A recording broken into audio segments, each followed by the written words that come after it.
Ladies and gentlemen, welcome back to What Do You Say? I'm your host, Frank Termini.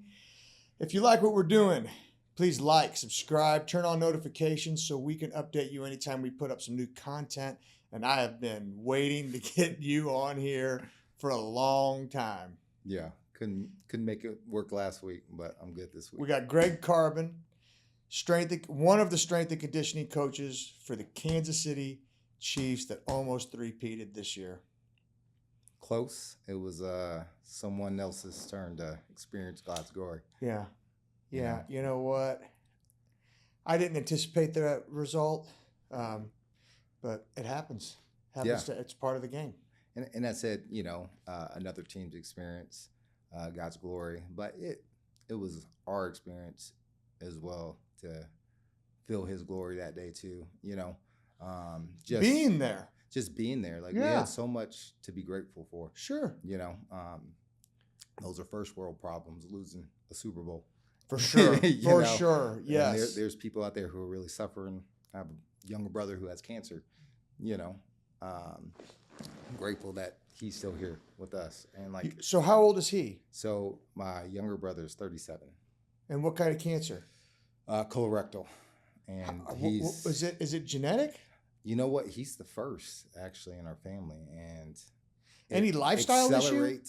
I think that accelerates because I think it's 45 when you're supposed to get kind of checked out. So for that, right? I just had my exam. I turned 45 in October. I had my exam in November. Okay, yeah. So I think that accelerates me by 5 years. So where are you now? You're how old? 41. So you probably could go do it. So yeah. So especially now that. Now you know what test I haven't gotten is the prostate one. I gotta get the prostate one. I know. I don't think you need to get it till you're 41. Man, you gotta get it. The thing is, we're in season for so long. You got to work every day. It's almost like you don't have time to go to the doctor. Here, that's my excuse. You don't. It's a pain in the ass. No pun intended. You have to go to the doctor. Yeah, it really is. Right. It's a nightmare. It's so here. So what did they have to? What's the treatment? What's the prognosis? What's going on with that? I found out when we were in training camp in July. He's very private. Didn't want to tell anyone. So he had my mom tell all the siblings. So he's been going through it for a while, but now he's getting chemo and radiation every day. Is he at KU? No, he actually lives in Burns, Tennessee. Okay. So, okay. All right. So, he's getting chemo and radiation every day. So he's in that phase of his treatment. And I think it was 30 straight days is what he's going through right now of chemo and radiation. And then I'm not exactly sure where they go from there, but from what it sounds like, they'll do more evaluations, and then hopefully right after that, it's surgery, and hopeful, it's all gone. And I had a friend of mine get it. He couldn't go to the bathroom, and then he actually went to go get the colonoscopy, and they couldn't get the camera in. Yeah, because of the mass.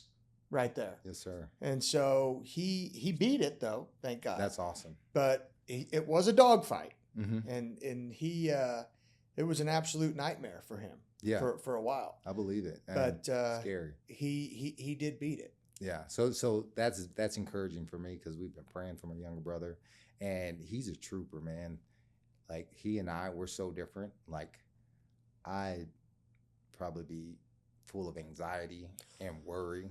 My little brother is like, hey man, it's God's will, it's God's will. That's how he's handling it. I'm good. I don't want you guys to worry about me. He makes jokes about it. His positivity towards it is amazing. So Chip Sherman, was the head coach at Platte County for I don't know how many years. Yeah, I played with his son at Missouri. Zach.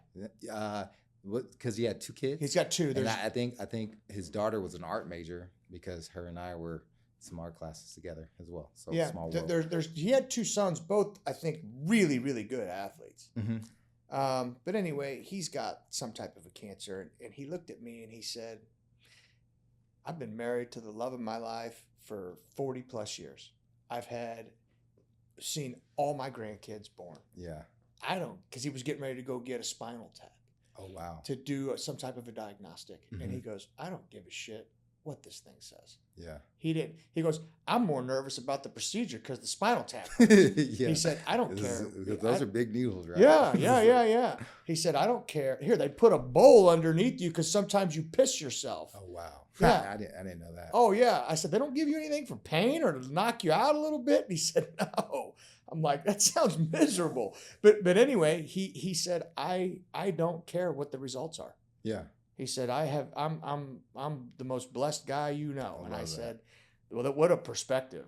Absolutely. Like, You know? it's encouragement, like for us, if we're ever going through anything to. And then, I find myself complaining about money and finances and, little stupid things that Yeah. mean nothing. Absolutely nothing. So when my twins were born in 2016, I got twins. You have twins as well? I didn't know that. Yeah. So Knowing you- Frankie and Gemma are twins. Yeah. The last two are twins. Yeah. So the twins were born premature. Marion was high risk. You know that with going Yep. through it. Michelle, they had to do what was called a CVS, which is basically an amniocentesis, but they do it, I believe, later or earlier in the pregnancy. I can't Mhm. remember which one. And it gives you all the genetic testing. Yeah, very scary. Yeah. So our first pregnancy with the twins, we had nothing but scares between losing both the twins to losing both the twins and my wife. So like emotional roller coaster the entire time. They were born premature. They were in the NICU for 17 days. And through that entire time, you realize like what's important in life, and it's the relationships that you build. I got to throughout ask the you something. lifetime. I have to, because I know you're a very devout Christian, Mm-hmm. as I try to be. Well, we all fall short now. Yeah, So- but he didn't die on the cross for nothing, right? So, and you're in this situation, and I've thought about Uh-huh. this because this has come up on the podcast a number of times, and I know this was supposed to be a strength and conditioning podcast, but That's I always travel down these rat holes. But so the partial birth abortion has come up on this podcast several times. And I made the comment to people, if you come to me and you tell me that it's either my kids, my unborn kids, or my wife, I'm going to tell you to save my wife every single time. Mhm. And here you are in that situation, and you're in a situation where potentially you could lose the twins, your wife, or both. And so talk to me how you dealt with. Luckily, clearly you didn't have to make the decision. Right. Yeah. Right. Clearly you didn't have to make the decision, thank God. Yeah. But in those shoes, where's your head at Yeah. at that point? I mean, it was difficult to process all of it. I say if anything, I think during those times it draws you more near to God. Like you find yourself in your scripture a little bit more. You find yourself a little bit more in prayer, sitting in calm and quiet, waiting on something to fill you up or give you an answer. And I think during that time, again, like I just remember like the Holy Spirit just coming over me, and I just surrendered to God, like whatever your will is your will. And that's when all the good news started coming. Like it's crazy. It's crazy how that happens. Yeah, like, it's like, oh, remember, like we said, your son might be blind, deaf, like he's good now. Like the stillbirth that we thought you were gonna have, like I think you're in the clear now. So it's just amazing, like how he will use those times of or those circumstances to bring you closer to him. Did termination ever come in your head at all? I'm sorry. Termination of the pregnancy? Not at all. It was hard. You were because going to endure whatever you had to endure. whatever, because so one, I tried to be there for my wife and support her as much as I could, because like she's the one really going through it. So And you can't even kind of feel what I she's can't going even through. feel that at all. But I do remember praying a particular prayer. I was like, Lord, like if my son will be born with autism, or if these deficits are going to be, like, you couldn't have picked two better parents, because I'm gonna love on these two. I will work 3 jobs to get them the medical care that they need. Like, I'll do anything and everything because you picked Marion and I for a reason. So I was completely surrendered, like, and I was gonna love my babies and I was gonna work for my babies and do anything that I could to make sure, like, they're brought up and they're loved and they're mine. They're Right. unique to us. So yeah, so that's kind of how I handled that process, and a lot of prayer, a lot of, like, the people that are in your circle, you really find out who pour into you during those times. And I got to find out, like, who really loves us, and not to say, like, all my friends don't love me, but, like, the people who were genuinely interested in our health and our babies. So it was Pressure eye-opening. is revealing internally and externally, for sure. Mm-hmm. You see what is inside you, and you see what's inside the people of your circle 100%. Absolutely. And that even transformed the way I coached. So I was at Missouri Western at the time as a strength coach. And, your recruits have parents, and these parents entrust you with their kids.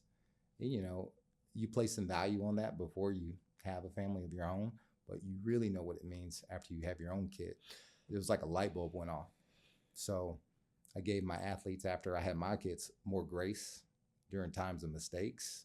I think I was a little bit more understanding, more caring, just asking kids how they're doing, because, like, now I know that, if I leave my kids 20 years from now with a university and I expect them to take care of them, like, what kind of man or woman would I want to leave my kids and trust them with? Well, Made and me it's better way as a coach. harder for these kids than it was for us. They deal with way more crap than we dealt with. Mm-hmm. Way more crap. And so you have to be in tune. Like, when I was in high school, anxiety wasn't a thing. I don't remember kids struggling with anxiety, Yeah. struggling with depression, struggling with Mhm. all these different things that these kids nowadays, it seems way more prevalent.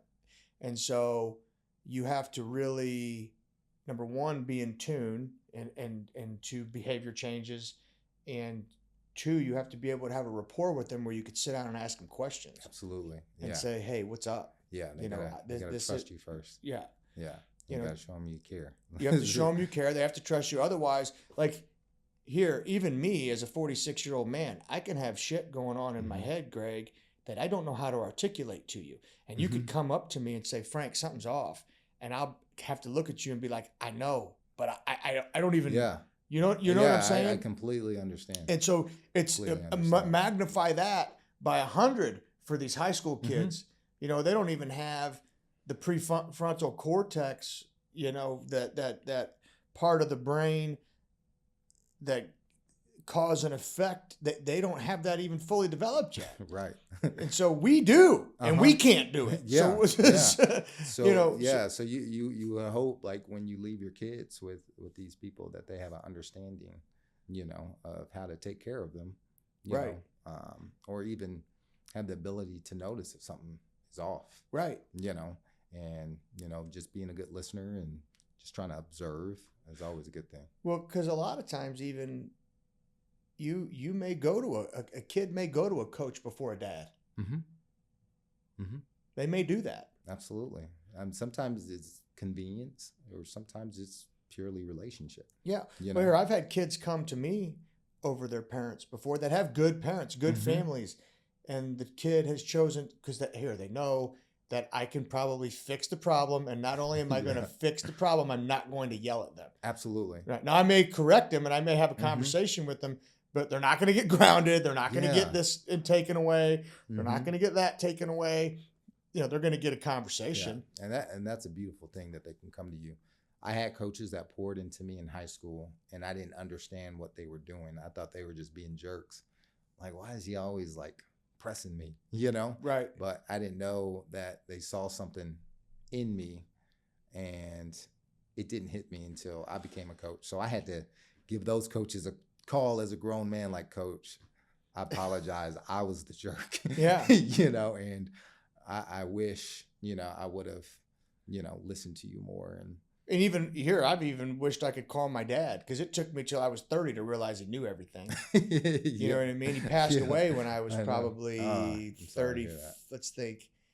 He passed away in 2012, so it's getting ready to be 13 years. So I was 33 Uh-huh. when he passed away. So I had 3 years that I actually finally figured out, hey, Yeah. you know everything, and then I'm going to come to you with all these questions now because now I know you know everything, and then boom, you're gone. Man. You know, so it's like, gosh, I wish everybody always wishes they had more time, obviously. Absolutely. So where are you originally born? I was originally born in Mississippi. Okay. I moved to Missouri when I was 2. Moved to St. Louis, Missouri. My dad is from St. Louis. Got it. So when I was 4, we moved to Jefferson City, and that's where I was raised. I was raised in Jefferson City, Missouri. So Which school? Jefferson City High School. So Okay.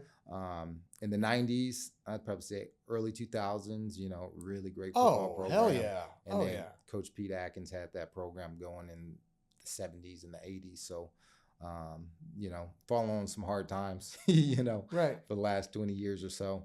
But, you know, Jeff City now has 2 public high schools. So now that talent is split up. So, well, there's also a Catholic high school out there. oh, yeah, Jeff City Elias. Yeah. Now they have ascended. So, their facilities are amazing. And now I think they're going to state championships every other year. I think they were in the running this year. I would not be surprised. They have some Matter of fact, good-looking I think they athletes. might have lost to Platte County. It might have Oh, been wow. Jeff City Elias. Wow, Because and Platte County just destroyed everyone. man.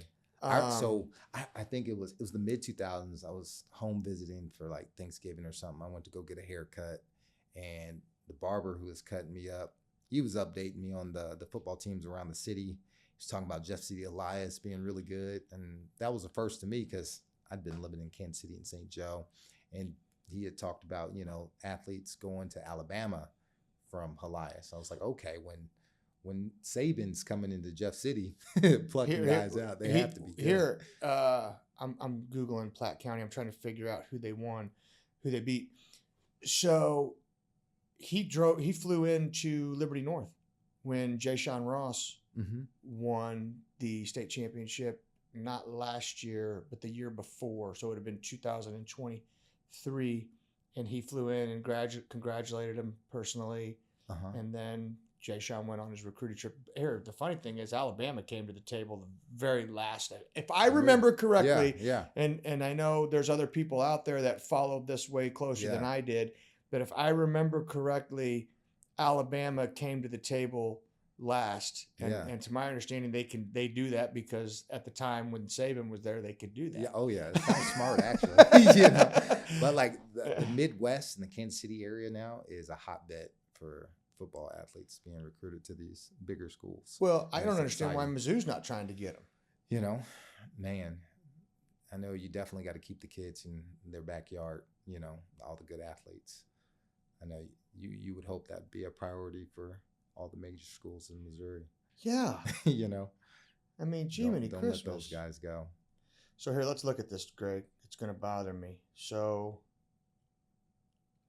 all right. So it's called Elias Catholic, and they played in the state championship against Platte County. You said Platte And County got the Platte dub? County just destroyed I everyone. think when I first went to Missouri Western, Platte County was on some crazy winning streak. I think They they had won like 70 in a row. It was something. They beat them Bananas. 49-14. Platte County beat them. Oh wow! So they were rolling. They rolled They them. were peaking. Yeah, they Peaked rolled at them. the right time. Yeah, That's what you want. they were a good football team. Yeah. They had that quarterback that was up for the Simone Award. He didn't win Okay. it. Yeah. He's good. We went to a high school football game for the first time in years, probably since I coached at North Kansas City High School. So I have a nephew that's eighth grade band. So they played, you know, at halftime. But it was just fun to watch, you know, football under the lights again. It is that fun. was fun. Yeah. It so is like fun. there's something different about like high school football. You know, the energy and the students. So you went to Jefferson City High School. Where'd you go to college? Missouri Western. And you were a football guy? Yep, football guy. Played went at to Mo go- West. What position? I was hoping to play receiver, but we was so deep at receiver, and we had some amazing receivers. They wanted me to play defensive back the moment they were recruiting me. So I redshirted, and that spring of my redshirt year, I flipped over to defensive back, play corner, and then I also got to return kicks. So Okay. they let me touch the ball a little bit. so I got I kind of got what I wanted and Good. everything. So Good. And then you majored in what? graphic design. No way. Graphic design. I mean, graphic design. How I ended up as a strength coach is beyond me. Because like I'm also an introvert. I'm a social introvert. Like I'm fine in social settings, but like I'm okay being by myself. Like I for long. enjoy. Because I told my wife the other day I was getting ready to go eat lunch. She goes, "Who are you going to eat lunch with?" I said, "Me," and I can't That's it. wait. Yeah. I put my phone on Do Not Disturb, Uh-huh. and I just sat there. Yeah.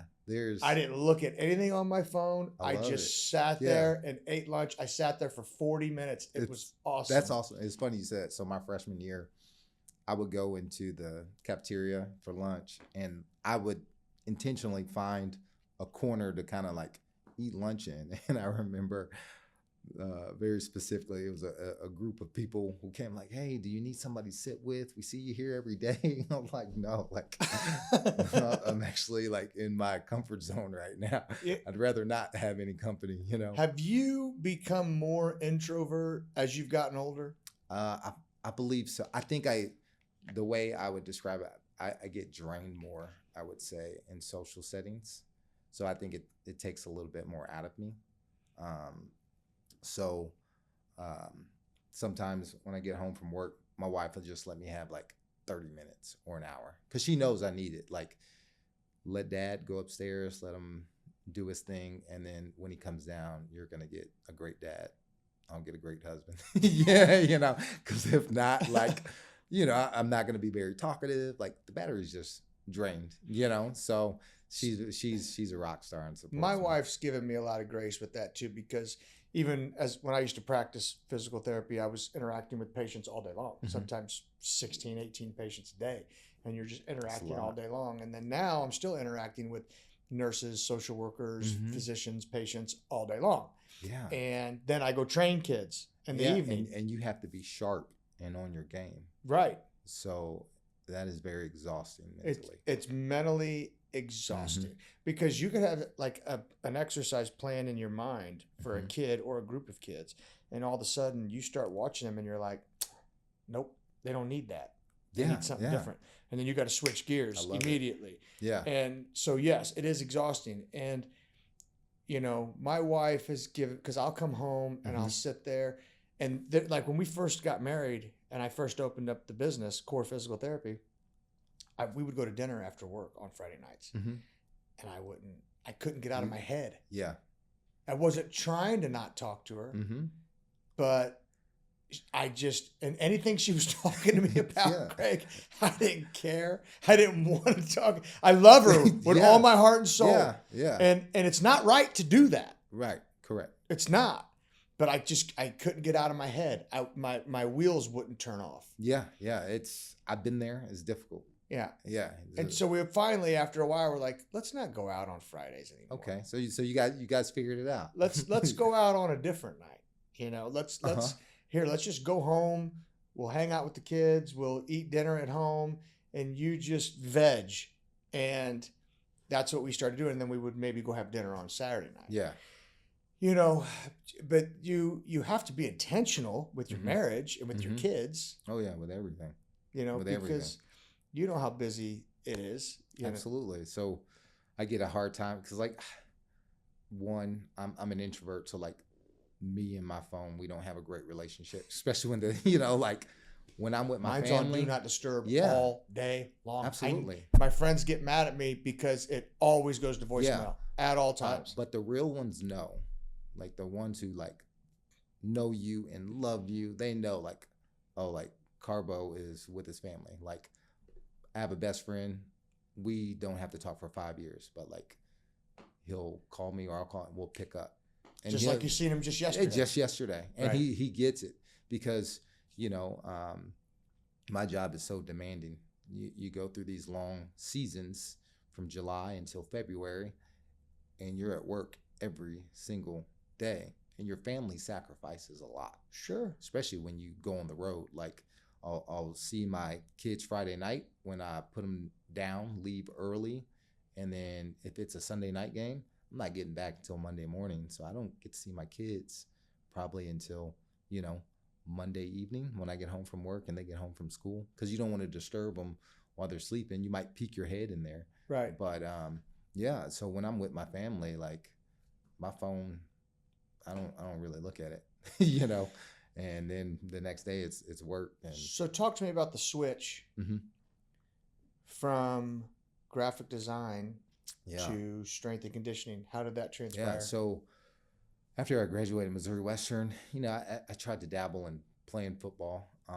And I had a teammate who had just graduated from South Dakota State, I believe, and he was now the defensive coordinator at North Kansas City High School.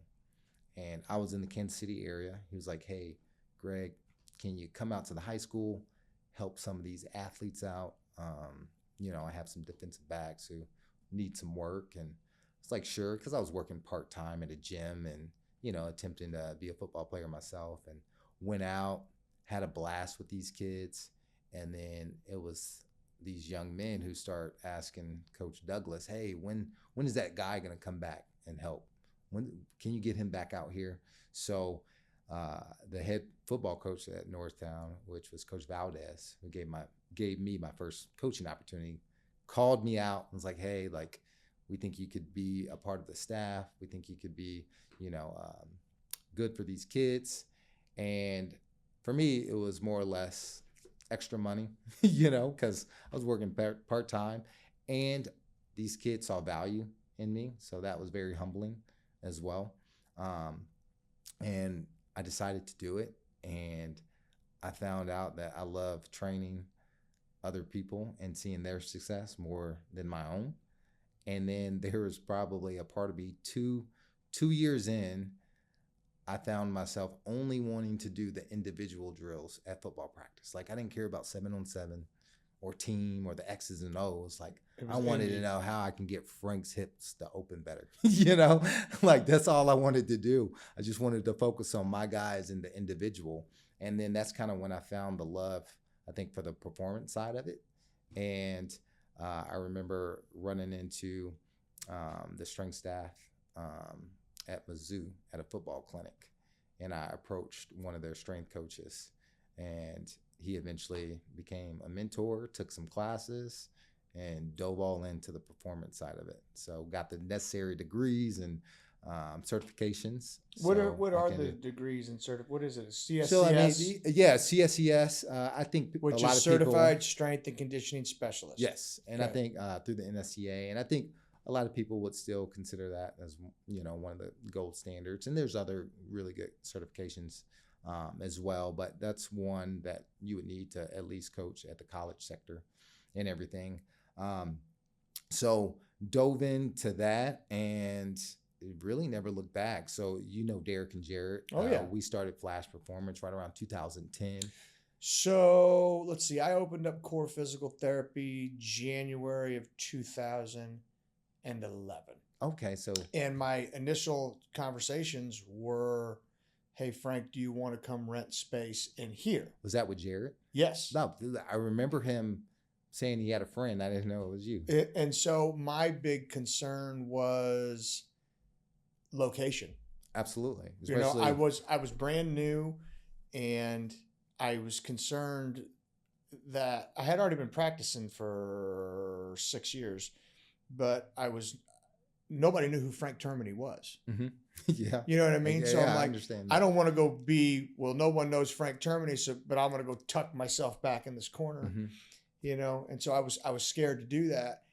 Would I do it now? Absolutely. I would 100% would have done it now. I mean, you would have fit right on in with us. I have relationships with every orthopedic surgeon in the city and primary care physician. I know Mhm. all of them in the Northland at least. Yeah. And so I could easily say, hey, this is my location, and I could start getting business. I couldn't do that back in 2011. Yeah, no, I get that. So I elected not to do it. And since then I sold the practice, Okay. and I've gravitated toward the same thing you gravitate Uh-huh. toward. Yeah, yeah. know? There's something fun about it, huh? Oh God. You know? I tell everybody that is what I could do Hmm. all day long Yeah. and don't feel like I'm working. Absolutely. You know, Like- that 4 or 5 hours I train every night, Uh-huh. I'm there till 9 o'clock. I'm exhausted. Oh yeah, when I see you in there now. I see you in there. I was like, there's no telling like what he just came from. I'm but exhausted. You're in it. Yeah. That was Yeah. that was me early in my career as well. You know, I'm exhausted, but I love doing it. Yeah, you can't do it anyways until school gets out. Like No. working with the youth. And then, you know, so your day starts 3. Mine Yeah, starts 3 later than o'clock. that because I need to be working my other job. Usually I get done around, it all depends.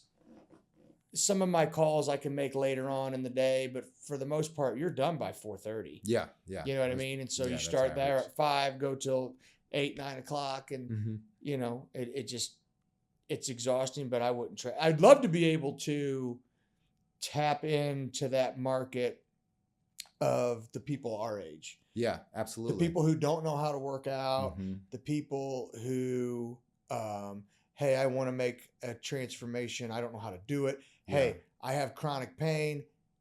I don't know how to get rid of this chronic pain so Uh-huh. that I can then seek advice on my Yeah. training, and you know, that type of person. So Mhm.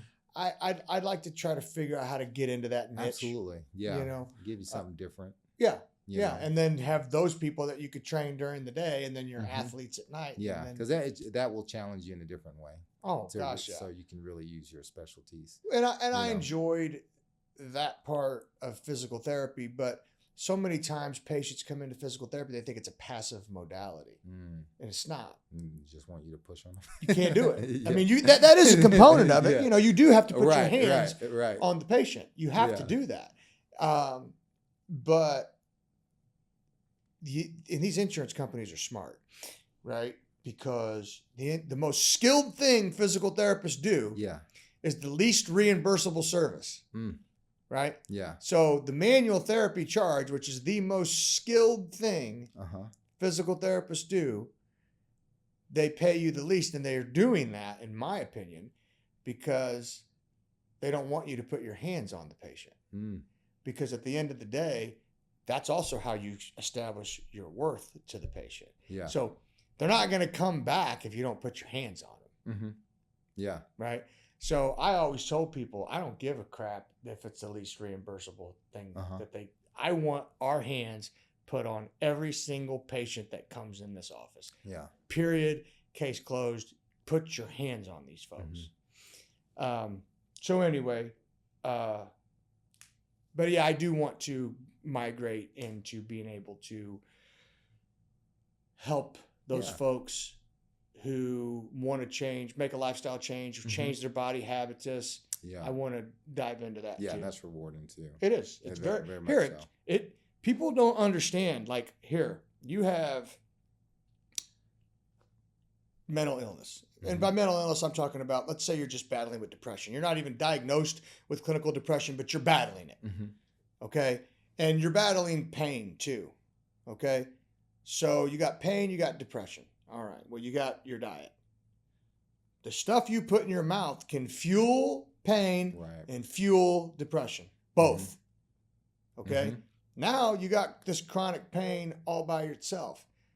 Chronic pain can cause you to make emotionally charged responses, depression, anger. Oh, yeah. I get angry. Yeah. You know, when I get chronic pain, I get angry. Uh-huh. I've seen people get depressed, get sad. So if you could break this cycle between pain, what they're eating, Mm-hmm. and their mental state, Yeah. you could then start to change the trajectory, how they look, how they feel. Yeah. It's and all holistic. it's all holistic. It all works together. It all works together, yeah, right? And so absolutely. I'm definitely looking to create a program for people. I'm actually, Greg, hoping to be able to launch this in the next let's see, today's the 14th. I'm hoping to be able to launch it by the 1st of April. Okay. Yeah. Well, you have the perfect clientele because hopefully, like after you do a good job, maybe in the rehab setting, they just stay with you and go to the performance. So the health goal, the way that I'm envisioning this program, it all depends on how long they've had pain and where it's at. But in the first 8 to 12 weeks, we would focus on diet modification, lifestyle modification. I don't like to use the word diet. Mm-hmm. I don't. You're going to Okay. have to change your lifestyle, Yeah. right? Mm-hmm. So lifestyle modification, pain control, fix those two. And now let's focus on changing your body habitus. Okay. Yeah. And getting you to look in the mirror and feel better about yourself. Yeah. I can tell you've been thinking about it for a while. Well, That's so good. here, you know what That's started good. this? That's real good. I had 2 friends check themselves in to inpatient facilities due to exacerbation and depression. Both facilities, 2 independent facilities, did one thing: took sugar out of their diet. Really?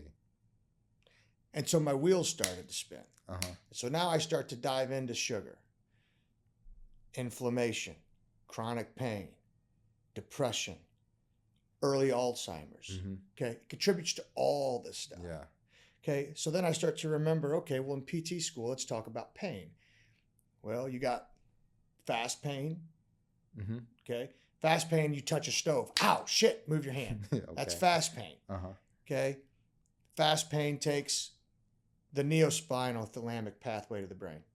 Slow pain, that dull ache, Oh yeah, I got some of those. that takes the paleospinal thalamic pathway to the brain. Paleospinal thalamic pathway connects to the frontal lobe, which is why I'm thinking, okay, that's why all my patients either came in pissed, crying, depressed. I never understood it. Yeah.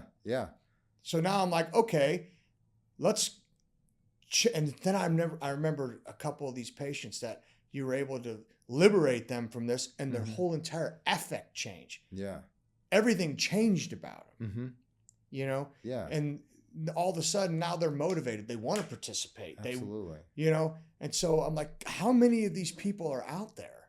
Yeah, and it's great that you notice that. Now you can better give care for those people. Well, and then I think God gave me this 3-week bout of anxiety. Yeah. So and I think he gave it to me to be able to empathize, because I used to see these people, bipolar, depression. God, here we go. You know, here we go. This person ain't going to get better, and throw my hands up before I ever even talk to him. Well, then I had my own bout of it. And all of a sudden now I'm like, okay, let's talk about this part of your, let's talk. Because if you have to play therapist on mental and physical. Absolutely. No, I can totally see that. You have to do both.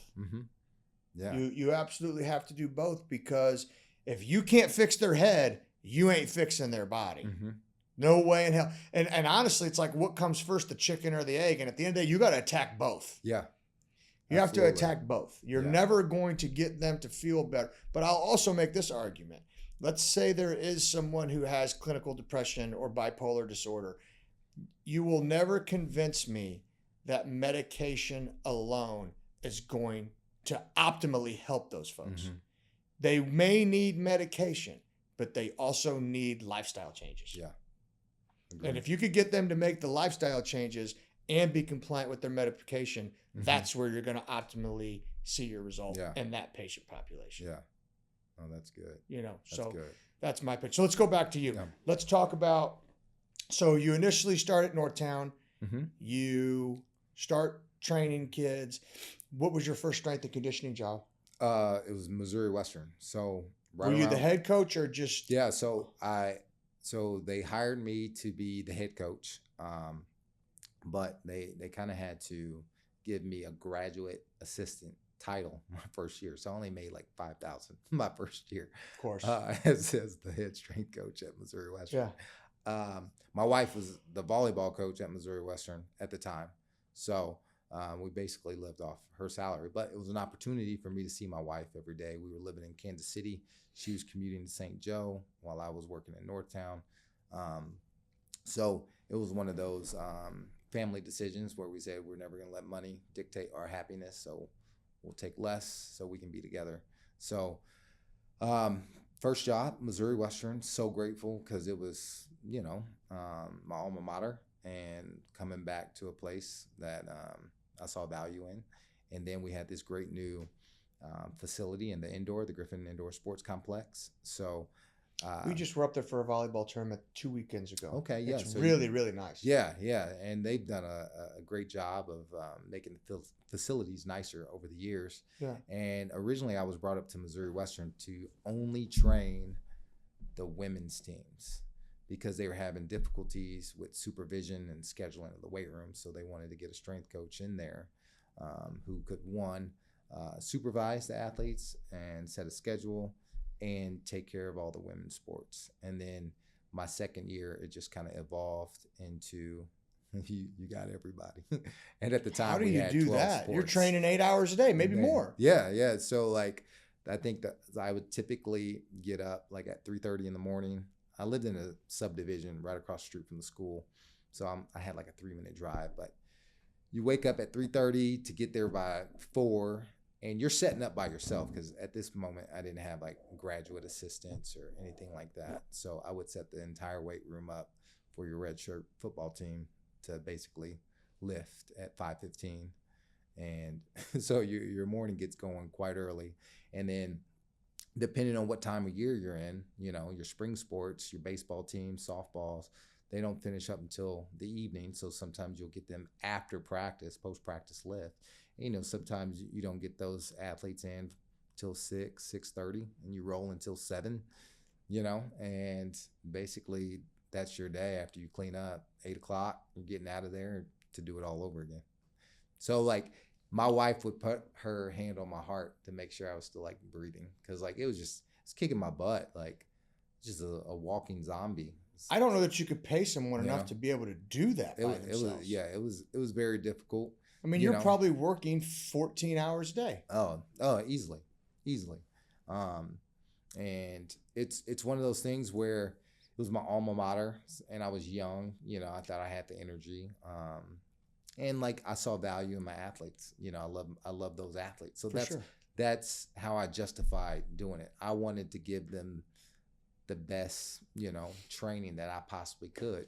But I reflect now and you realize like some of the spelling mistakes you might make on a training card or, at the end of the day, like that 5 o'clock, I started to notice like my evening groups, I couldn't articulate. I was just tired. I was hungry. Yeah. I was like, you know what? I don't know if they're getting the best version of Coach Carbin today. Right, probably not. Probably not. And like, I think the athletes saw that, and it was very cool because like, Coach, you need some help. So like, the athletes were amazing because they were super caring and they always checked on me. And eventually, I think the coaches, the other sport coaches, talked with administration and say, hey, Greg needs some help. And then they gave me a 5th-year student who had, a semester left, before they had to graduate, and they were still on sports scholarship. So they would throw me like a baseball player or something like that to help me out. And then it slowly evolved into 2 positions where I had some graduate assistants and I had some rock stars. I have one graduate assistant who worked in China, who went to go be the strength coach for Team China speed skating team. He's now in Vegas and he's working with Cirque du Soleil. So he was a rock star. I hired a young lady named Pamela Campbell. She was amazing. She's out in New Mexico. She's a teacher and does performance training as well. But I had some really good people that came along later in my career that really made me a better coach, and we were better able to serve the athletes. And so you're there for how long? Man, maybe I think I was going into my 6th year. So I think I was there 5 or 6 years. So I got there probably fall of 2012. And then I left to go work with Kansas City in the spring of 2019. So how did you get that job? So it was during softball, baseball season. So it was spring semester. The equipment manager at Missouri Western said, "Hey, I'm going to run down to Kansas City to pick up some face masks and some shoulder pads from their equipment staff." I played with a gentleman who's on the on the equipment staff in Kansas City. So he takes care of Missouri Western. I didn't have a whole lot going that afternoon. He was like, "Hey, you want to come down with me to go pick it up?" I was like, "Sure, I'll go help," because he was taking some big box car. So we get to basically the facility, and we go in, we talk to the equipment staff, and we're just kind of shooting the crap. And they were like, "Hey, the strength coach is right next door. Did you want to go meet him?" And I'm like, "Sure. Like, if he's there, I'll meet him." So walk in, and they introduced me to Coach Barry Rubin, and basically he has me sit down, and we're kind of talking shop a little bit. And then all of a sudden I find myself on his dry erase board. I'm writing up my winter program that I just finished up with the Western football players, because they were now in spring ball. And, Barry's just kind of listening and nodding his head. He's asking me questions, what I think about this or that. And like this 3-minute introduction ends up being like 2 hours. I didn't help at all with the equipment. And they were like, "Hey, bro, we gotta go. We gotta get back up to St. Joe." And, at the end of that conversation with Barry's like, "Hey, like, where do you see yourself in 5 years?" I'm like, "You know what? Like, wherever, God wants me to be, like, that's where I'm going to be." Because in our conversation, we shared our faith as well. But he's like, "Bud, if I ever get an opportunity to hire you on my staff, you're my guy." And like, he called me like 2 years later, and he's like, "Bud, I need you." So that's how. And so let's get into the nitty gritty now. Mm-hmm. I'd like to know how this works at the professional level. How Mm-hmm. many of there are you? Mm. So there's 32 NFLs. So every team does it differently. So some staffs are big, some are small. We have 4 strength coaches in our department. Tell me this gentleman's name. Rubin is his last name? Barry Rubin. Barry Rubin. Barry Okay, so Rubin. Barry Rubin's the head strength and conditioning coach. He was 2 years ago. So he retired. Okay. He's actually now, he's taken a position with the Buffalo Bills, actually. Okay. So we promoted just a brilliant human in Coach Ryan Reynolds, who had been on staff, I think, for 7 or 8 years with Barry. Okay. But, I mean, I put Coach Reynolds up there with anybody in terms of knowing our field and being super intelligent. Like, he can speak on anything: physical therapy, strength conditioning. I mean, he has, the world's leading doctors in his cell phone. Like, that's how smart he is. And he's brilliant in what we do and how he puts our program together. But we have 4 coaches on our strength staff. And we just hired a nutritionist. Such a huge component when you say that, because we finally had a meeting with all of our parents and a nutritionist, and we were like, "Guys, do not make your kids come to weights every morning at 6:00 and not fuel them the right way." Absolutely. Whether you're trying to gain weight, whether you're trying to lose weight, Mm-hmm. the common denominator is you're probably not eating Absolutely. enough. And she has made our environment much better. Just her presence. It's 90% of it. Yeah, and she allows us to be strength coaches, because now, before that, You don't want to deal with what they eat. Yeah. I mean, yeah, like not to mention you don't really know. Yeah, like that's not our wheelhouse. Like, we have to know a little bit about a lot, but like that's her wheelhouse, and she takes care of the guys, and she made us so much better this past year. So Ryan Reynolds plus 4 other guys, or Ryan Reynolds and 3 other guys? So Ryan Reynolds and 3 other guys. You and 2 other. Okay. Yes, sir. And so You guys go to the Super Bowl February. What was it? I don't remember. I don't know. Was the game on the 9th? I don't know. It might have been. I'm old. I don't remember. Yeah. It all And so, runs how together. much time do you get off after that? So we travel back on Monday. Tuesday, we're back in the building. So the guys go through exit meetings with their coaches, and then there's some loose ends that the coaches have to tie up as well before they can take off on vacation. But the strength staff, we're in the building. So that first week after Super Bowl, we were in there basically cleaning all the weight equipment and taking inventory. So that's kind of what we did the first week and a half, 2 weeks post Super Bowl. So two of our strength coaches take a break while the other two stay in the office just in case we get any athletes who want to come in and train. So technically, there's always someone in the building. So I'm currently on my 2-week break, and I go back on Monday for another 2 weeks, and then I'll be off 2 weeks. But there's always two people. So in the off weight room. season, you'll be 2 weeks on, 2 weeks off. Yes, for a short period of time. So we get about 4 total weeks off for our off season, and then we start prepping for OTAs like that second week of April. So we'll go over the program that we're going to run in OTAs for our guys. So in April, you start OTAs. Yes. What's that look like as far as training? So every team kind of does that different as well. But for us, our phase 1 lasts about 2 weeks. And because we've been fortunate enough to go so far into the playoffs over the last few years, we run our phase 1 virtually. So the guys aren't required to be in the building. So technically, we lose about 2 weeks of training in the weight room because meetings are virtually and they don't have to be in the building because you're there for so long. So that's one way we get the guys to kind of reset and dial it in for the upcoming season.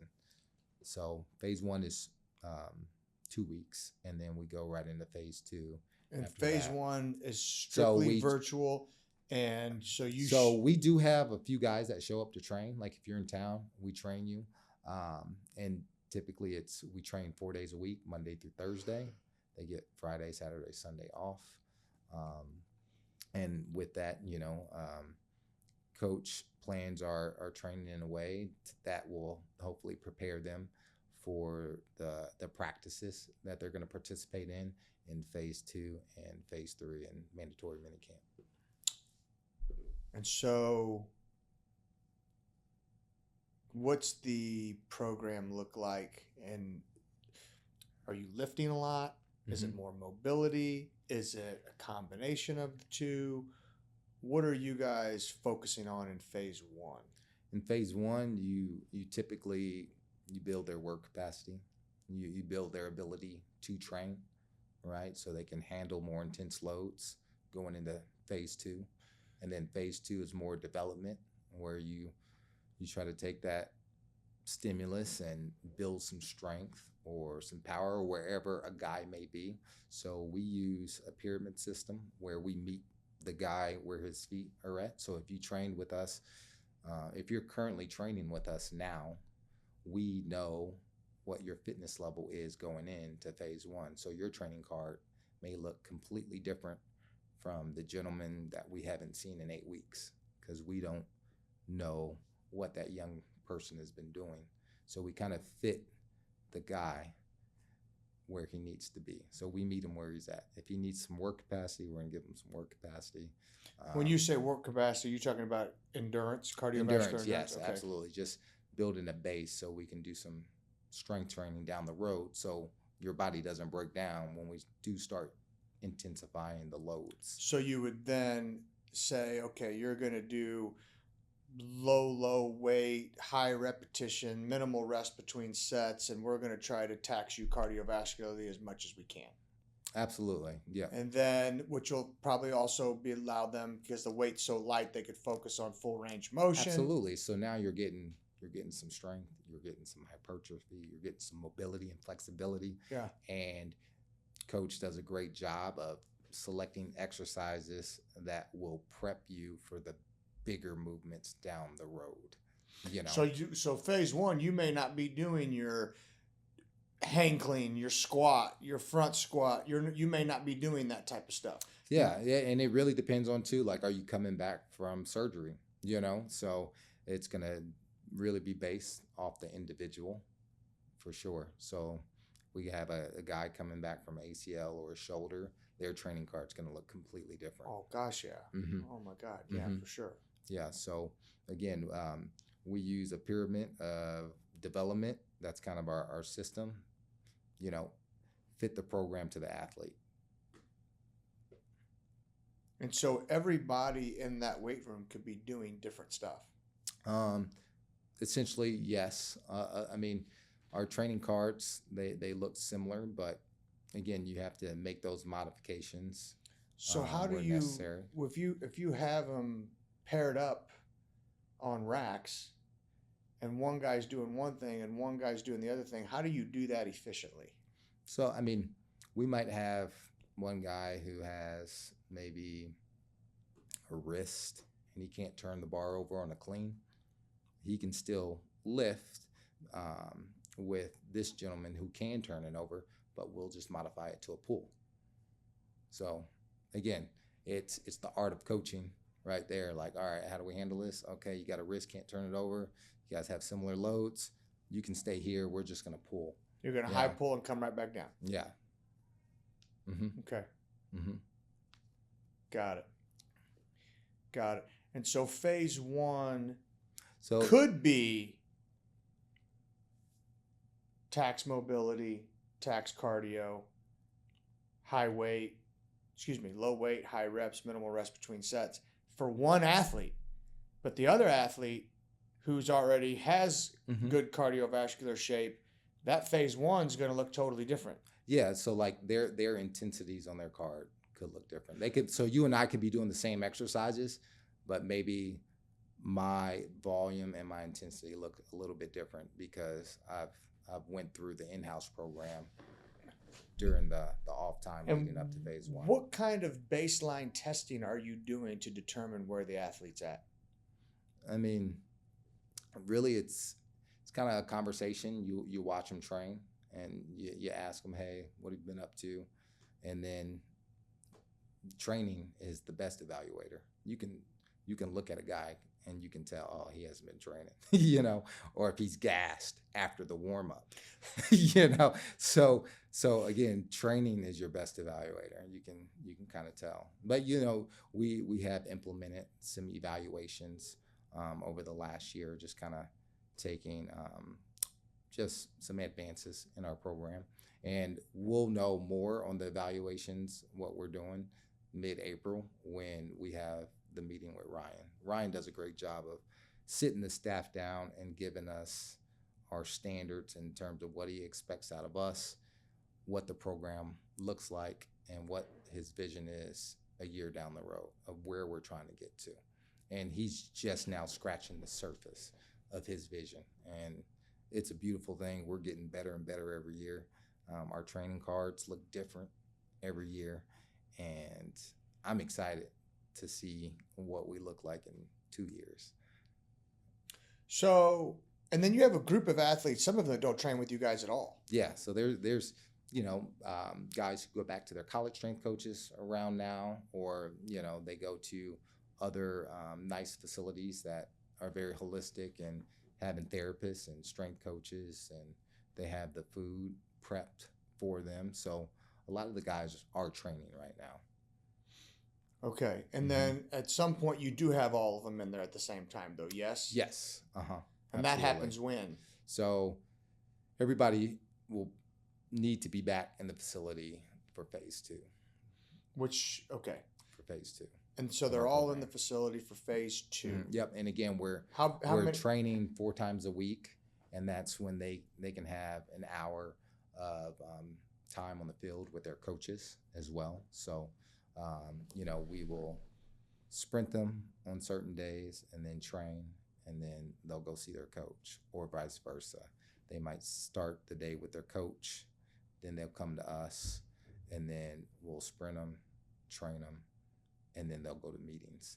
Um, During phase 2, our time is a lot more limited with the players than in phase 1. Phase 1 is mostly strength conditioning, so we get a lot more time with the players. Now in phase 2, some of that time is restricted because now the coaches have an hour with them on the football field.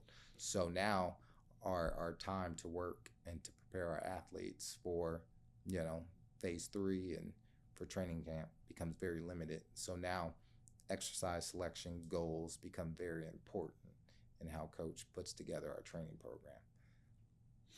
So phase 1 is basically mid-April to the beginning of May. Mm-hmm. How long's phase 2? Beginning of May to phase what? Phase 2, I believe it's 3 weeks. So basically all of May. Yeah, and really that's our 5-week span to really train these guys, because when they go into phase 3, they're on the field more, and we only see them like twice a week. So now our capacity to train these guys is even more limited. So now it's just training. So we'll just see them in the weight room. So we won't do any type of conditioning or any sprint work with these gentlemen during that phase 3. So it's more like an in-season lift is what it becomes. So phase 3 and in-season is the same thing. Yeah, it's very similar. And twice a week is all you're doing. Yeah, and like because we have gone so long over the last 5 and 6 years going deep, so that's why Ryan is so brilliant, because like we lose a lot of training throughout the year that a lot of teams get to have to develop their guys. So in terms of coach keeping our guys safe in terms of soft tissue injuries and moving the performance needle in terms of getting these guys more bigger, stronger, and faster. Yeah, like he's brilliant in how he manages his training. Like that's what he does the best. He'll plan it out, and if he feels like he needs to change anything, he will, and he does it beautifully, and our guys stay healthy. And to watch our guys, perform big numbers or to perform a very complex exercise like a snatch from the floor is amazing. Like coach is so hard on his assistants in terms of our ability to be on the floor and coach these guys. Like we're not shooting the crap with these guys, we're coaching these guys. So I love that. He'll let us know when we have good days, when we have bad days. And I think that's what makes him great, because he's pushing us to be good. So he's amazing. So how long is the workout in phase 1? Just the overall training session. Yeah. That length. I think it varies year to year, just depending on how coaches change the program, because the program changes a little bit every year, because with him again scratching the surface, we can do a little bit more with the guys, or we can introduce new, more complex exercises with these athletes. And he's always getting better talking to professionals on how we can get these guys better. So things change. So again, in April, I'll have a better idea of what that's going to look like, because it's going to look different from last year. In the we're past, always evolving. so last year, how did it look? Last year, I'd probably say right around an hour and a half. Was phase 1? 15 hour, yeah. Phase 2 is how long? Phase 2, we only get like 20 minutes. What? No, we get 20 minutes to like do our speed work, because our overall time shortens, and then like another 45 minutes to lift. So like, yeah. So you're still around that hour and 15 mark. Yeah, somewhere, but you lose some time, And then phase 3. Yeah, it's like in season. So now like meetings and practice is more of the primary emphasis, and then we'll do like a post practice lift.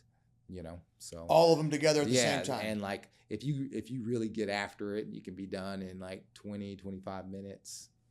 30 is probably tops if you do a good job taking your time in between sets and reps, stuff like that. So again, 30 minutes is all you get. Yeah, somewhere around there. Like it's a very small window of time. And so the in-season workout? Do you split it up between like upper body, lower body? Nope. We do total body workouts. Yeah, ground base, total body.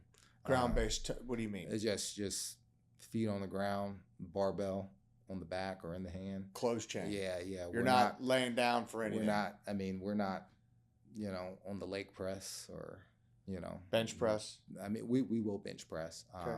but we're not hitting the Nautilus machine circuit by any means. Right. We're gonna perform movements that's gonna push the performance needle. Okay. Mm-hmm. So you're doing closed chain exercises, dumbbells in the hand, barbell on the back. Mm-hmm. And if you're not doing a closed chain exercise, you're probably doing a bench press. I mean, yeah. I mean, and I don't even, so like exercise selection. We target towards the individual goals, time of the year, what we need, how we're going to prepare these guys for the next phase, whatever it is that looks like. So we Olympic lift, we press, we bilateral squat and push legs. So coach does a good job of putting a lot of stock into the big foundational lifts, and he gives the guys what they need in terms of the smaller lifts to take care of some of those smaller muscles of the shoulder and those other things that are going to help keep us stable and mobile in some of those important joints. So phase 3 and in season, you're doing total body lifts. Mm-hmm. How many days a week? Twice a week. Twice a week. Yep. Total body lifts twice a week in season. Phase 2, how's it? What's the breakdown? So it's 4 days. Because you're working 4 days a week. 4 days a week. Total body, 4 days a week. Total body, 4 days a week. Just mixing it up. Yeah, I mean it's about how you space out your intensity, how you space out the different exercises that you select. But yeah, it's Do you more. have it's core lifts that you target? I mean, we clean, we snatch, we squat, and we overhead press. Overhead press. And we RDL. Clean, squat, snatch, overhead press, RDL. Mm-hmm. And we throw in bench, but bench is low on our performance total. We do, yeah. Overhead press is probably higher. Yes. Why? Why? Not to rebuke, to understand. Yes, sir. Are you looking for upper trap activation, strengthening the neck? To keep it, I mean, it's feet on the ground sport. I mean, we're not. If you're on your back, how functional is that? Yeah, how functional is that? And then you're gonna get a lot out of that overhead press in terms of thoracic extension. Barbell overhead press. Yes, barbell overhead press. Yes. Behind the neck or in front here? You know what? We have talked about moving to behind the neck in a certain phase. I'll talk about that in a certain phase where it's lighter, of course. But typically we're in front. Mm-hmm. So it's basically a standing incline. Yeah, it's a military press. And you're activating really everything from the foot to the shoulder. Yeah, total body, feet on the ground. Mm-hmm. Yeah, like our training is basic. We try to coach at a high level. Coach does a good job of balancing the intensities. We'll have days that are high. And you can modify that all kinds of ways. Mm-hmm. And then the next day is a lower, more general strength so the guys can recover. And then you bring them up again, back down, and they recover for the weekend. Repeat that for me. Yeah, so we have days of high intensity where we push the nervous system pretty hard. It's pretty draining, especially on these high caliber athletes who have a lot of power output. And then the following day, it's more general in nature, or I'd probably say intensities are a little lighter where we allow the guys to recover. So when you say intensities are lighter, you're saying you may not be pushing a lot of high weight. Yeah, it could vary in intensity or volume, again, depending on what phase we're in. And you want to have a day where, you really push their nervous system. And then the next day, you want to allow that nervous system to recover so you can push it again the following day. And then you recover, and then they recover for 3 days. Yep. So like if you read any of Charlie Francis' high-low method, you get a good idea of, what those exercises look like on high intensity days, and then what that training looks like on your lower days in terms of, your running and your weight training. Okay. And that's your phase 2. Yeah, I mean, high intensity, low intensity, high intensity, low intensity. I mean, we're always going high low. So always, even in phase 1. Yeah, we're always going to go high low. But what about in phase 3 and in season? Is it, since you're only doing it twice a week? Yeah. So same. It's 1 day's high, next day's low. I mean that's a little different. So I mean we'll have some intensity. It really depends on our schedule. There's a lot of variables. So say, we have a shortened week where we play a Sunday night football game, and then we turn around and play a Thursday night game, because that's happened. So like we might lift just once a week that week, and it might be pretty low. It might not even be off the training card potentially. So there's a lot of variables that play into what our days look like and how it's meticulously scheduled. So it's very there's a lot that goes in it. There's a lot that goes in no it. doubt. There's no a lot doubt that goes in it. And I can't even imagine, does Coach Reynolds ever let someone just come in, sit in a corner, shut up, and start taking notes? He brings in a lot of experts, and it's cool because those experts. I'm not talking about experts. Oh. I'm talking about people that don't know shit. Oh, that not just want to learn. yet. He hasn't let anybody in yet. I don't want to say I don't know shit. No. I have a pretty good background, but I would love to just sit in the phase 1, take notes. And I don't know if this is helpful. So if you really think about the little time that we have with our athletes to prepare them for training camp, we basically have 5 weeks to really like give them a good base before they leave us again, and we see them in July for training camp. So the in season is our longest training block as a strength staff. So we use the in season as a way to prepare and to build these guys up. So we would break the in season down like this. I'd probably describe it like this. You got a phase where you just build a foundation at the beginning of the season. And then the middle block of the season is development. We're trying to get these guys strong, develop their rate of force development. We're trying to apply a stimulus where we're going to get an adaptation. We're trying to get these guys faster and stronger during the season. Sure, yeah. And then that last phase of the season, going into the playoffs, that's our maintenance.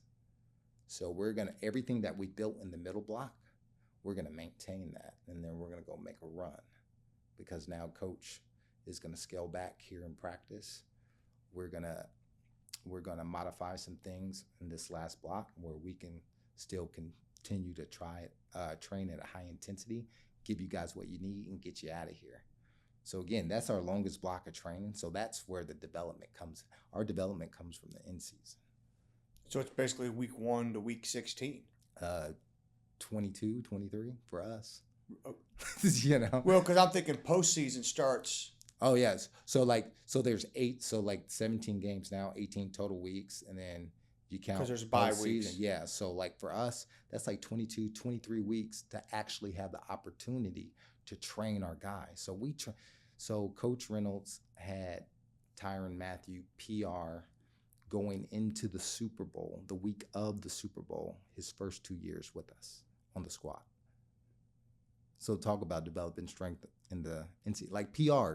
So we're talking about from his LSU days to, his time with the Cardinals and the Texans leading up to us. Like, that's how good Coach Reynolds is. So our guys are getting stronger as the year gets later and later into the season. And again, it's his meticulous programming and how he manages the nervous system. It's amazing. like Turk, Deshaun Wharton, last year, leading up to our second Super Bowl against the Niners. Like he was peaking every week in the playoffs under the squat. We had to tell our guy to chill out. It was great because like he was just that darn strong and feeling that good. You know, we were just hitting doubles, but like it's like more weight. I mean, we had the two side spotters, one guy behind him, but we're talking about week 21. So do you guys mostly focus on high weight, low rep in season to get stronger? Is that what you're really doing? That depending on what phase we're in, but the volumes and the intensities change throughout the year with the squat because we'll hit fours and triples and all that earlier in the season. So when you're saying fours, you're talking about reps of four. Yeah. When you do PRs, are you doing one? That so like the PRs that's just kind of a whim. You have to know the guy,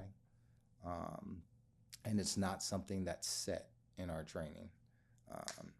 You have to have a good feel for one, is the guy capable? What's its technique look like? Is it safe? Like there's a lot of variables that play into that. You just don't let guys PR. Because it's ballsy. Because he goes underneath that damn squat rack and comes up lame. Coach Reed's gonna blow a gasket. Yeah, but again, it's one of those things where, it's pretty rare in terms of like who's doing it and who you allow to do it. Like Coach Reynolds is on us all the time, so we're just not letting guys, go for singles. And if there is a guy that want to go for a single, we're darn sure checking in with Coach. But I was just trying to give you an example of how great our programming is in terms of how our guys get better.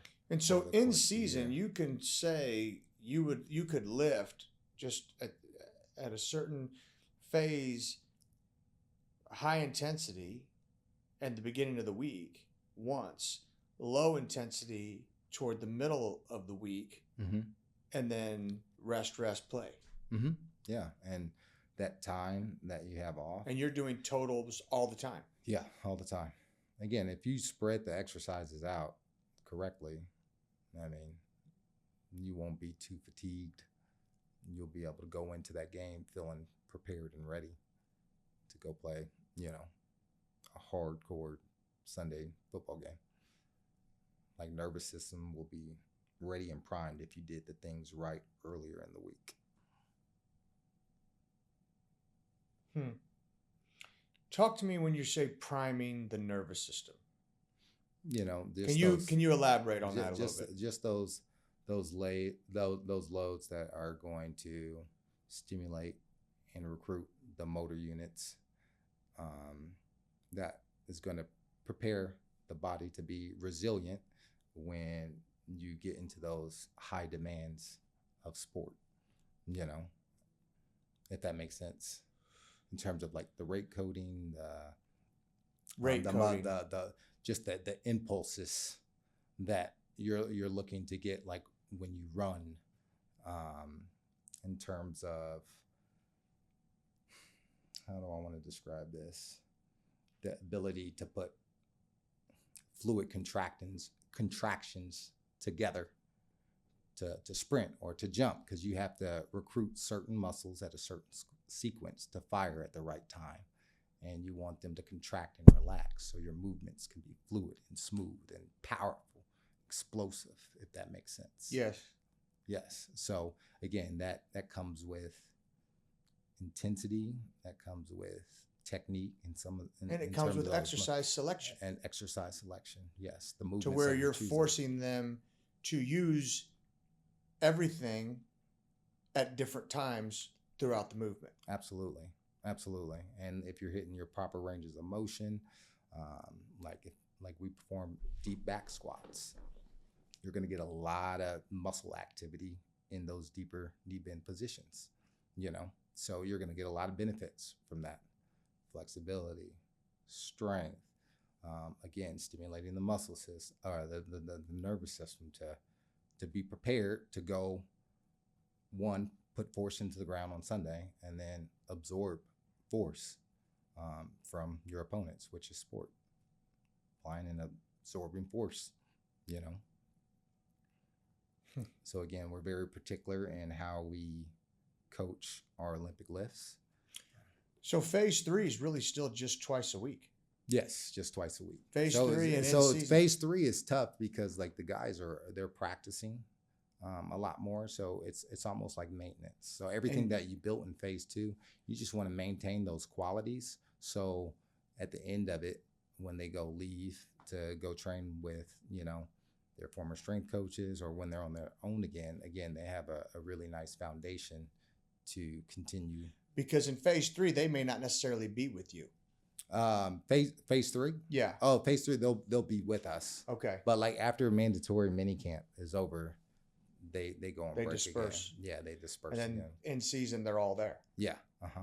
Yep. So in season, so starting in July when we go up to Missouri Western, get them in training camp,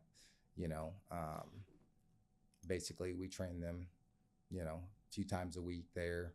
Basically there you're just trying to establish some movement patterns, because camp is a beast. I don't know if you've been up to Missouri Western or at all. No, I haven't. Oh, it's a beast of a camp. It's hard. So really we're just trying to establish like motor patterns in terms of what we're going to do when we get back to Arrowhead during the end season. So again, you're not trying to kill the guys.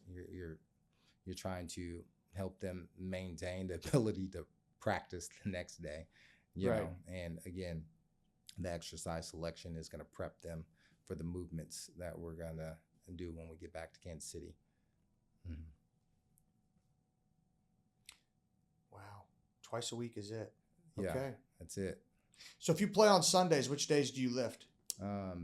Mondays are our players' days off. It's voluntary if you want to come and lift. Tuesday is mandatory lift. And then the offense lifts on Wednesday to get their second lift in. And then Thursday, the defense will come in to get their second lift in. Some guys lift Monday and Tuesday, and they're done for the week. Some guys come in on Tuesday, and then they come in on their normal scheduled day if they're offense or defense. So they may do Tuesday, Wednesday, then Tuesday, Thursday. Yeah, and then our practice squad, they'll lift 3 times a week. So practice squad lifts 3 times a week. Yeah, so they'll do a Monday, Tuesday, Friday. Because if you think about it, for them, they get the weekends off, so you can do a little bit more with them because they're not playing on Sundays. Right. And they get Friday or Sunday. And they probably, Saturday, Sunday off. if they're thinking correctly, they'd want to get a third day in to get bigger, stronger, and faster, to get off the practice Absolutely. squad. And yeah, a lot of those guys are developmental, and you see some guys over the years who come from the practice squad who have used those days to really develop. Like Mike Caliendo, he was a practice squad guy, and he ended up coming in playing guard. Was a starting guard in the Super Bowl. Right. He was a P squad guy. We developed him on the practice squad. So that's really exciting to see those guys go from the practice squad to get an opportunity. That's pretty fun. That's really fun. Wow. That's eye-opening. That's definitely an eye-opening deal that certainly. So let me ask you this question. Do you have problems with, because you're dealing with the top 3% of athletes, Mm-hmm. do you still deal with problems with athletes' poor quality of movement? Or is that something that's kind of obsolete because of how athletic a lot of these guys are? When I first got to Kansas City, I was surprised with the quality of movement that these big humans have. Like a lot of these guys can bend and fold. Dude. Really well. Like, hold on. I've never seen a So 6'4", 300-pound guy get into a deep squat with an upright torso. Here, we had as our offensive line coach at Pius, Manu Savea, who played. He was on this podcast. He played in the NFL for 6 seasons, and I was demonstrating some stuff to incoming freshmen, and so Manu starts to demonstrate it, and I'm like, I've never seen a 6'4", 300-pound man do a single leg RDL perfectly. Perfect. Yeah, these guys can move. Perfect balance. Yeah. Perfect everything. And I'm like, I can't even do that. Yeah. I mean, Andy just had a total knee replacement. that's why they're in the top 3%, right? Like he just had a total knee replacement too. Yeah. Yeah. It's amazing. So like, I mean, you can tell when guys are tight, maybe from like the guys get beat up on Sundays. So like, there's times where muscles are tight, and you might have a guy like who might be going through something like, hey, let's ease into this squat. Like, you might not have them go full range the first set. Like, let's ease into it. Let's kind of get some blood flow going. So like, again, you gotta use your, I guess, the art of coaching when you're on the floor. But for the most part, these guys bend and fold really well. It's a big difference going from Missouri Western Division II and seeing how those guys bend and fold compared to the top athletes in the world. Oh, because I remember the first time I seen our guys do. We were going through hurdle mobility, and it was our O-line I was working with, and their hip mobility was amazing to dip under these hurdles. I remember having guys at the Division II level look like, they were going to blow out their back trying to get underneath the hurdle. Yeah. And these guys are just doing it with ease. And so to answer my question, there's not a whole lot of coaching you have to do from a mobility standpoint. Yeah, some of these guys are hypermobile, and you're stretching. It's like, I don't even think this is doing anything for you. I mean, these guys, they just move well. So hypomobility is not an issue. Yeah. That's a big deal. That's a big thing, right? Because at the high school level, as you could imagine, the whole entire first 5 or 6 weeks is mobility, like not even hardly lifting weight, doing more isometrics, holding positions, forcing them to open their hips, keep their heels on the ground during squats, things like that, keep their shoulder over their hip in a lunge, just open the hips, open the hips, open the hips, open the hips for 5 weeks. And some of these guys come from really good strength coaches in college or high school, and they put in the work and the time to develop some of those qualities as well. So we do kudos to them. So the first 5 weeks is all mobility, but then there's also a total separate circuit of 10 minutes, nothing but mobility. Yeah. Nothing but mobility. And I'm always watching them. Like I'll say, hey, okay, let's get into a squat, and I'll watch them. Who's getting to 90 degrees? Who's got good lumbar extension? I should say extension, but it's neutral. It's not moving. Okay. Right? I don't want to see lumbar flexion. I don't want to see a whole lot of lumbar extension. Who can get into the squat and maintain a neutral lumbar spine? Who can dorsiflex their foot to the point where they can get into a squat and they're not coming up on their toes? Who can do all these things? Who's got good scapular retraction? Who's doing, all this stuff? And I'm watching them, and we're finally, here we started January 9th, and we're finally getting to the point where I told the head coach the other day, I'm like, okay, we could start putting some weight on the squats, but let's keep the reps pretty high. See, that's smart. Let's keep the reps pretty high. We could start increasing rate on other core lifts, but with squat, let's still keep the reps between, 8 and 12, and then the next, so we could strengthen that newly gained range. Yeah. Right. And then in the next phase, which is probably going on the beginning of May, now we'll drop the reps and increase the weight for squat. No, I love that. So building the foundation and doing it the right way to keep them safe, because at the end of the day, you can't keep them on the field. They could push all they want. Yeah, absolutely. And we've been fortunate. We had 2 non-contact injuries in 5 years. Both of them happened last year. Yeah. Both of them to 2 starting defensive players, a middle linebacker and a defensive end. Yeah. Both ACL reconstruction, non-contact injuries. We'll have to get together, but we've been doing a lot of calf work or whatnot with our guys to kind of help protect the knee. I don't know if I recently have been doing a lot of unilateral calf work. Yeah, calf and soleus work. So a lot of unilateral calf work, and I'd like to see what you're doing compared to what I'm doing, because I not only think it's going to protect them, but it's going to make them faster. Absolutely. I think. Yeah. I remember when I was a young strength coach, like I remember reading something about like how much the calf and the soleus contributed to like vertical jump. I was like, I shouldn't. I think it was like 5% on this breakdown, this particular breakdown I was looking at. I was like, 5%. Oh, that's nothing. I was like, I'm not even gonna waste my time with training that 5%. And I'm young and dumb. Like, as I got older, I was like, that's 5%. Like I need to. So like it was just just a little. It's a half inch on a 20-inch vertical. Exactly, and like that wasn't my way of thinking, and so now I kind of look at things a lot differently now. So but yeah, that's big in protecting the knee. So yeah. So I've been doing a lot of calf work on every day. We do it. Yeah. Every day, because we have to. The facility's not quite big enough. We're actually building a new facility at on the north end of the end zone that is going to allow us to train all of our guys at once. But right now we're breaking them up, and some of them are going to the weight room, and some of them will do mobility and speed work. And part of our speed work is always calf, unilateral calf, and part of the speed work is always training hamstring and core to accelerate and decelerate the trunk. Because I also not only think that makes you faster, but I also think it's a big non-contact injury preventer. Yeah, absolutely. You can get the posterior chain and the low leg strong.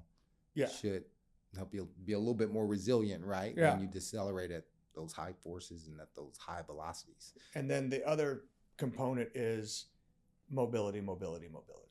Right. So those are the three things that we're working on with our guys that aren't in the weight room, and then they'll shift and go. The other guys will go in the weight room. Yeah, I mean, really, feel like you don't have to get too fancy with your exercise selections. You choose some big gross. I said that the other day. I'm like, everyone's looking for the newest, latest, greatest exercise.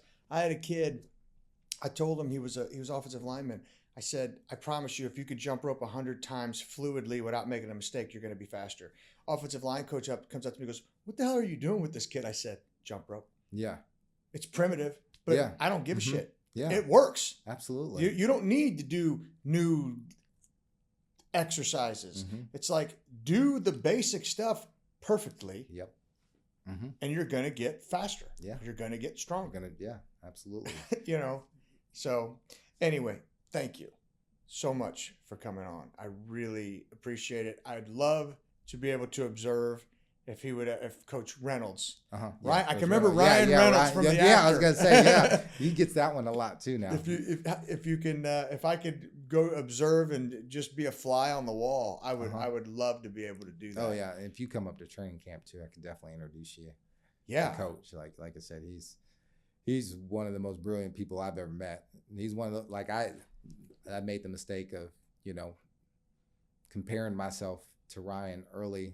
I was like, I can't do with it. Like he's just a special talent. Well, there's number one, there he could have a special talent. Number one. Number two, how long has he been doing it? Oh yeah, he was like, this is what makes him great. Like he was vulnerable with me and like, hey, like, we all have scars. I didn't always know what I knew, and he does a great job of saying, hey, I just want you guys to focus on being better coaches on the floor, because he's so good at what he does. He knows between the meetings that we have and his open door policy, he knows he's going to help us develop at a faster rate than he did at our age. Sure. So like he is How phenomenal. old's the guy? He's not much older than I am. He might be 43, 44, okay, maybe around there.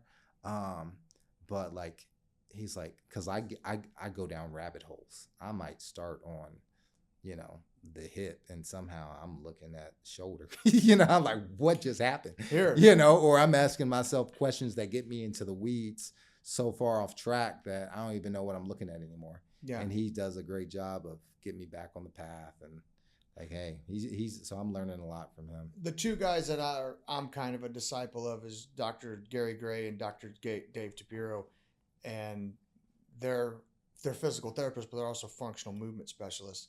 And so I always I hang on every word that these guys are talking about. but a lot of what they're talking about has to do with people who are already injured, number one. Mm-hmm. But then it also trains you to look at people to say, okay, this guy's not injured yet, but if he don't change, he's going to be, and this is where he's going to hurt. Mm-hmm. You know what I'm saying? And so Yeah. that's helped me out a lot too. Absolutely. And my big thing, and my guys always laugh at me because I always say, listen, I am not. I'll just be transparent. I don't fuck with low backs. I don't. When if you start having low back pain, I want to know now. Yeah. Don't come to me Absolutely. and say my back's been hurting for 3 weeks and now I can't move. I love that. I am so, because I've had back surgery. My Mhm. wife's had back surgery. I know how it Yeah. affects your quality of life. So much. I will deal with any type of orthopedic pain. Mm-hmm. Your shoulder hurts. Here, let's see what's going on. Let's modify the exercise. Yeah. Okay. Your knee hurts. Let's modify. Your back hurts. You're done. Yeah. Uh-huh. You're done until it don't hurt anymore. Absolutely. And then we're going to find out why the hell it started hurting in the first place and then Yeah. attack that. Mm-hmm. I do not fool around Yeah. with guys. I do not want my guys having back pain. I like that. Find root cause and And then let's fix it. plan from there. Yeah, but don't absolutely. think like, oh, my back aches. I'm gonna no, And you're done. yeah. You can't do anything Yeah. without your back. And that keeps your athletes on the field, hopefully, as well, because they've We've been fortunate. up front with you, like, hey, coach, I got this going on. I need to know immediately if your back hurts. Yeah, and I think that's the great thing about you being a physical therapist. Like, you understand that piece of it, and you transitioning into, the performance side of it. I think that can give you an advantage in terms of how to, move forward with that athlete. Sure. In terms of how to get this guy back in a state where his back feels good again, and we can actually start training with some load or whatever that may look like. Yeah. You know? Yeah, but a lot of it, in my case, these guys have back pain because their hips are locked. Yeah. Yeah. Yeah. And so they got poor hip flexor mobility. It's making the glutes not fire. And so what do they use? Lumbar paraspinal. So more often than not, I know why they hurt it before they hurt it. Yeah. Absolutely. Absolutely. Not getting fooled before. Mm-hmm. So, but more often than not, it's okay, let's get you out of pain. Mm-hmm. Number one. Because if Yeah. you try, a lot of times they come to you with acute back pain. If you try to fix that, you're going to make them worse. You're going to have to medicate them, get maybe a trigger point, get some myofascial release, let's get them out of pain. Mm-hmm. Now, let me work on your hip mobility. Yeah. Okay. Mm-hmm. And then we could work on some stability so that now you don't have this happen to you again. Okay. But I give them a flexibility program. How many of you think they do? They don't even know where it's at. They They don't even. Here, you know how many I'm like, times yeah. people come up to me and say, "Hey, coach, you got to exercise. My calf's tight. You have the flexibility program?" No. Yeah. Of course you don't. Yeah. Sure. Yeah, I know. I remember giving out Christmas break workouts to the athletes at Western who were about to leave for, the 30 days. And basically you see it in their lockers. Yeah. So I had like, Yeah, all we have an right. electronic copy Yeah. on their phone that they don't know where it's at. Oh, yeah. It drives me crazy. Yeah, it's like, come do I? on. Yeah, I do. I Yeah. have a stretch for the calf and the hamstring and the Like, all quad and the that. hip flexor and the lumbar spine and you name it. Yeah. We have it in We our have it. flexibility And you have program. it too. Yeah. Yes, So you do have it. So let's go find it. Let's Yeah. do it regularly. Right. Absolutely. So anyway, Yeah. thank you. No, I I appreciate you appreciate you, coming Frank. on. I appreciate your insight. Absolutely. Awesome. I appreciate you, Frank.